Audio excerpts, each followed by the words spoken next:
সুন্দরী বলতে তোমরা যা বুঝো আমি কিন্তু তা নই। দুধে আলতা গায়ের রং নিয়ে আমি জন্মগ্রহণ করিনি। আমাকে সবাই কালো মেয়েই বলে। আমার কাজল টানা দুটি চোখ নেই, ঠোঁটে ভুবন ভুলানো হাসিও নেই। তথাকথিত স্লিম ফিগার বলতে যা বোঝায় আমার তাও নেই।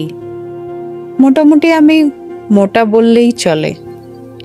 দেরি করে ঘুম থেকে ওঠা অথবা দুপুরে খাবার পর ঠান্ডা ঘরে গা এলিয়ে বই পড়া, গান শোনা, এসব করার মতো সৌভাগ্য নিয়ে আমি এ পৃথিবীতে আসিনি। আমার ঘুম ভাঙে সেই সূর্য ওঠার অনেক আগে। তারপর বাড়ির সব কাজ শেষ করে সাত সকালেই আমি ঘর ছাড়ি কাজের তাগিদে। পুরুষদের সঙ্গে গা ঘেঁষাঘেঁষি করেই রোজ আমায় বাসে উঠতে হয়। প্রথম প্রথম বেশ অস্বস্তি লাগতো, এখন সবকিছুই সয়ে গেছে।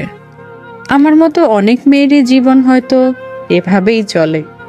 কর্মজীবী মেয়েদের জীবন যুদ্ধ কেউ কি সত্যি কখনো বুঝে? প্রতি পদে পদে সংশয়, প্রতিটি মুহূর্তে লাগে ভয়। কোন ভুলে কখন যে কি হয়। চলার পথে যেমন সুযোগ সন্ধানী পশু দেখেছি, তেমনি মানুষের মাঝে দেবতারও খোঁজ পেয়েছি। হঠাৎ কোনো কোনো দিন চোখে মুখে হালকা প্রসাধনী মেখে অপরিচিত কিছু মানুষের সামনে বসতে হয় বিয়ের পাত্রী সেজে।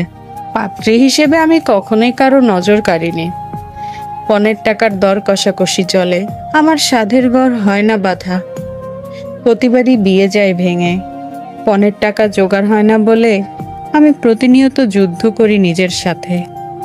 আমার কর্মক্ষেত্রে সেখানেও তো কত হায়েনার চলাফেরা, কত মাংসলোভী পশুদের আনাগোনা।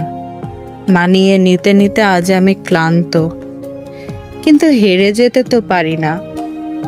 আমি যে আমার অহংকার, নারী যে আমি সব পারি, কিন্তু হারতে যে জানি না।